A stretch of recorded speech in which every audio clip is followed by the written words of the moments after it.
Hey guys, Joe here at ECRM Sessions in Phoenix, Arizona, and I have two special guests. To my far right is David Biernbaum, which many of you know, and I've known him for a long time, and we finally got the opportunity to meet in person. And to my immediate right is Jessica, who's also working with David, but on a really new project, which is what we wanted to talk about today.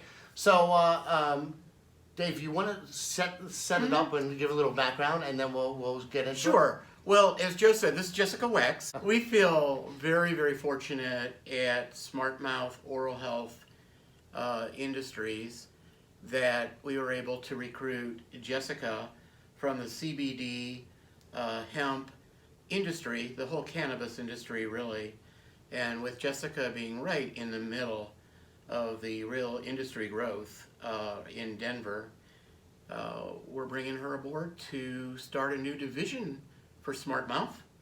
It'll have its own name in Denver, based in Denver, and I can't think of anybody we could have had that's more able and ready to step in and start a new CBD division for SmartMouth than Jessica. Great. So, Jessica, can you talk a little bit about your background? Sure. So David and I met when I was working in advertising. I actually worked at a CPG specific agency that we focused on clients in the healthcare, beauty, first aid categories. David was my client on 2 accounts, so I worked with him on both SmartMouth and also on Tricalm, a topical. I then moved into the cannabis industry, and I was working for a company called Altus and then Lucky Edibles. They have a mint. They have a topical, very similar stuff to what I was doing in CPG, but with THC and CBD in it. And these brands are very specifically CBD heavy and THC minimalist. So it's not that far of a departure to where we're headed, which is into just the hemp-derived CBD products. Gotcha. We basically are starting a whole new brand. It's going to be based in Denver, this division. It's going to be called Real Smart, and I'm going to be in charge of it. Cool. Well, congratulations. Yeah.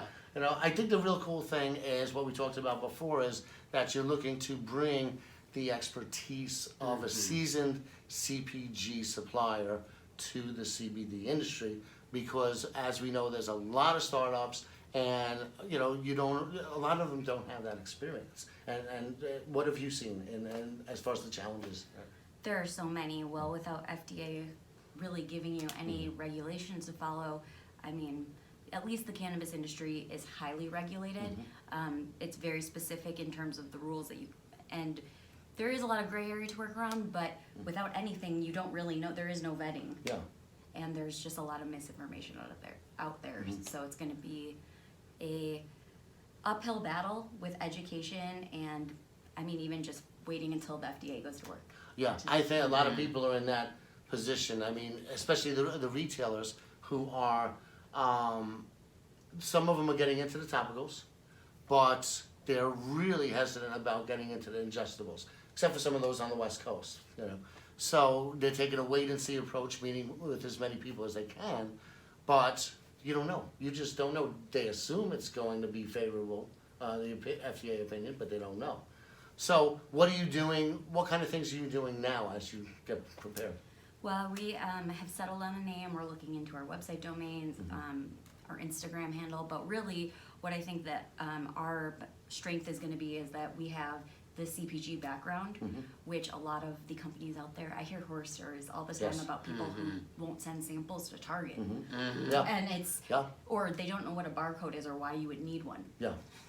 So put yourself in the retailer's position right now, how scary that must be. They're hearing that this is going to be a $25 billion industry in 3 or 4 years, and so far they can't find companies that have ever done business before in the consumer products industry at retail. Jessica was even telling me that one company, the one that she's referring to about Target, sending samples, not even really even knowing what a barcode is, let alone having the funding available to send samples.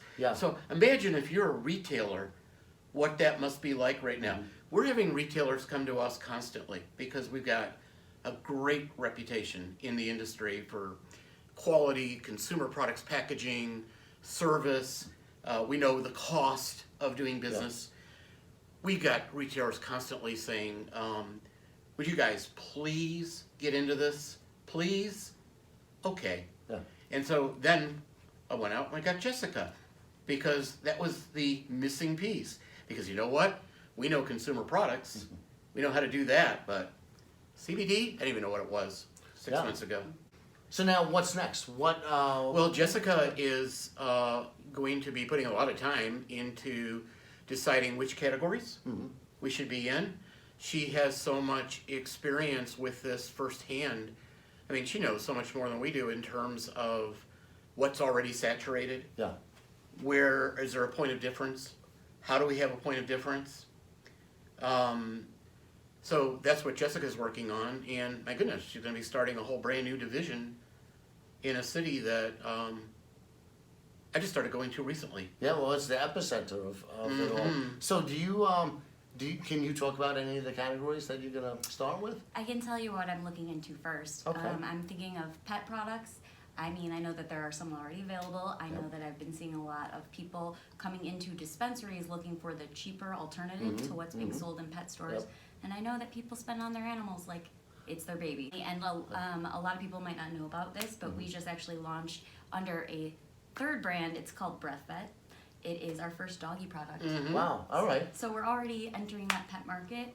And that's a good market because a lot of consumers use their pets almost as a on-ramp for themselves because they'll try it on their pet, and if it works for their pets, they may be more, apt to try it, CBD products for their own health. When do you think the cannabis industry will be working its way into the major mass retail? I mean, looking at how long it's taking for hemp-derived CBD, I have no idea. I feel like it's still years away, but only because I'm still waiting for any indication from the FDA on hemp, which that bill was signed when, November? I believe so. Hey, FDA, if you're watching, go to work! Well, they did have the meeting in May. Yeah, they did. So, and I know a lot of people were there. You had a lot of the major drug chains, and so, and they are taking all that into consideration. But we've seen them move on other things, so it may take a little while. But at least the retailers are moving where they can and how they can. Some are taking chances with the ingestibles already, but most of them are staying out of that. But now that you already have the, everybody was saying, well, we're going to be a fast follower. Well, now they got the people to fast follow. So it's moving, it's starting to go. I think, and this is just my opinion, I think there will be a favorable, opinion from the FDA. I think This train has left the station. Yeah, and there's too much money. Yeah, in it. there's no way at this point they could say, oh, it's not going to be legal, or we're not going to allow it. I mean, that would be absurd. Yeah, and they know that. It's going to come. It's just a matter of getting everything buttoned up. So well, I congratulate you guys on your new endeavor, and I wish you the best of luck, and we'll keep following it and reporting on it. Joe, thank you, and again, thank you to the ECRM. You got it. You guys are just top drawer in everything you do. Well, we try. Okay, thanks so much. for joining us. All right. Jessica, thanks. Thank you.